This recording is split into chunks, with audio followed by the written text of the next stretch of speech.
বলতে পারো ছোটবেলা থেকেই একটা ছেলেকে ভীষণ ভালোবাসতাম। মানে তখন আমি সবে ক্লাস 8-এ পড়ি। তখন থেকেই বোঝার বয়স না হতেই আমি একটা ছেলের সাথে ভীষণ রিলেশনে জড়িয়ে পড়ি। ও অবশ্য আমার থেকে 2-3 বছরের বড় ছিল, তবে ও পড়াশোনায় মোটামুটি বেশ ভালো ছিল। আর এদিক থেকে আমি দেখতে শুনতে বেশ ভালো ছিলাম। তবে ও পড়াশোনায় খুব ভালো থাকলেও ওর বাড়ির অবস্থা যেহেতু খুব একটা ভালো ছিল না, তাই সেক্ষেত্রে ওর পড়াশোনাটা করতে একটু অসুবিধাই হচ্ছিল। আসলে পড়াশোনার খরচ চালাতে না পারার কারণে পড়াশোনাটা ওর প্রায় বন্ধই হয়ে যাচ্ছিল। ওর সাথে সম্পর্ক হওয়ার পর আমি যখন এই সমস্ত বিষয়ে জানতে পারি, তখন আমি আমার ভালোবাসার মানুষের পড়াশোনাটা নষ্ট হয়ে যাবে এই কারণে বেপরোয়া হয়ে উঠেছিলাম কিভাবে ওর পড়াশোনাটা চালানো যায়। সেই মুহূর্তে আমি যে ওর জন্য কারোর কাছে পয়সা চাইবো বা আমি নিজের কিছু পয়সা দেব, সেই পজিশনও আমার ছিল না, কারণ আমি খুবই ছোট ছিলাম। এইভাবে বাবার পকেট থেকে টাকা চুরি করে করে, মায়ের কাছ থেকে টাকা নিয়ে নিয়ে, নিজের টিফিনের পয়সা বাঁচিয়ে বিভিন্ন কিছু করে ওকে আমি পয়সা দিতাম, আর সেই পয়সায় কোনো রকম ও পড়াশোনাটা চালিয়ে উঠছিল। এরপর উচ্চ মাধ্যমিক দেবার পর ও বেশ ভালো রেজাল্ট করেছিল, আর তারপর ও ইঞ্জিনিয়ারিংয়ে চান্স পেয়েছিল।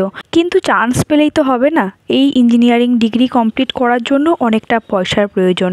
সেই পয়সা তো ওর কাছে নেই। তখন আমি আমার মায়ের আলমারি খুলে কিছু সোনা চুরি করেছিলাম, আর সেটা বিক্রি করে ওর হাতে কিছু টাকা দিয়েছিলাম যাতে ওর ইঞ্জিনিয়ারিং ডিগ্রিটা কমপ্লিট করা যায়। এরপর আমি এখানে পড়াশোনা করতে থাকি, আর ও চলে যায় বাইরে ইঞ্জিনিয়ারিং ডিগ্রিটা কমপ্লিট করার জন্য।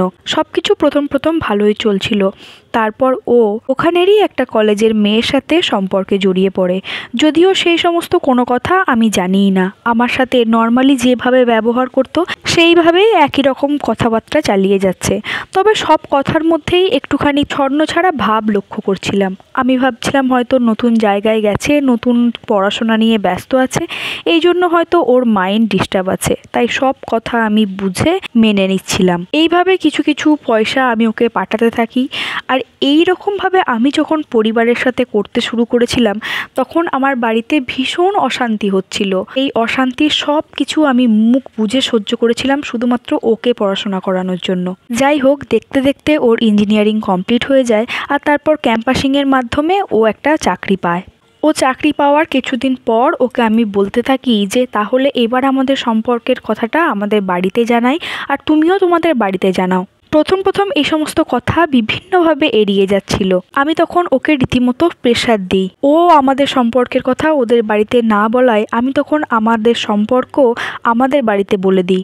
আমার বাবা মা তখন ওদের বাড়িতে যায়, ওদের বাড়ির মানুষদের সাথে কথা বলে, কিন্তু ওর বাবা মা বলে আপনার মেয়ের কথা তো আমার ছেলে কখনোই বলেনি, তার জায়গায় অন্য একটা মেয়ের কথা কিন্তু বলেছে, আর তার সঙ্গে ও বিয়ে করতে চায় এটাও জানিয়েছে। এই সমস্ত কথা যখন আমার বাবা মা আমার কাছে এসে বলল, তখন আমার পায়ের তলা থেকে মাটিটা প্রায় সরেই গেল। এরপরে মা বাবাকে আস্তে আস্তে আমি যে সমস্ত কাণ্ড ঘটিয়েছি সব কিছু বলে দিলাম। এরপর কয়েক মাস পরে আমার বাবা মার পছন্দ করা একটা ছেলের সাথে আমার বিয়ে হয়ে যায়। বাবা মার পছন্দ করা ছেলের সাথে বিয়ে করে আমি অত্যন্ত সুখী। আমি ভাবতেই পারিনি যে বাবা মার পছন্দ করা ছেলের সাথে বিয়ে করলেও যে এত সুখ পাওয়া যায়।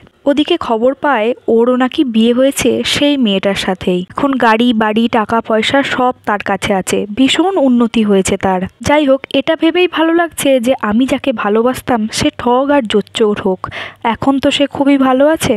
কিন্তু জোচ্চুরি ঠগবাজি করে যে কোনো মানুষ সারা জীবন সুখী থাকতে পারে না, সেগুলো ভোগও করতে পারে না, আমার চোখে দেখা এ হলো জলজান্ত প্রমাণ। কয়েক মাস পরে শুনতে পেলাম তার নাকি ভয়ঙ্কর বাইক দুর্ঘটনা ঘটেছে, আর এর ফলে সে প্রাণেও বাঁচতে পারেনি। প্রকৃতির কাছে সবাইকে জবাব দিতে হয়, শুধুমাত্র একটু সময়ের অপেক্ষা। এই গল্পের সাথে আমার জীবনের কোনো মিল নেই, ভালো লাগলো তাই শেয়ার করলাম। তোমরা যদি তোমাদের জীবনের গল্প আমার সাথে শেয়ার করতে চাও, অবশ্যই ইনবক্স করো।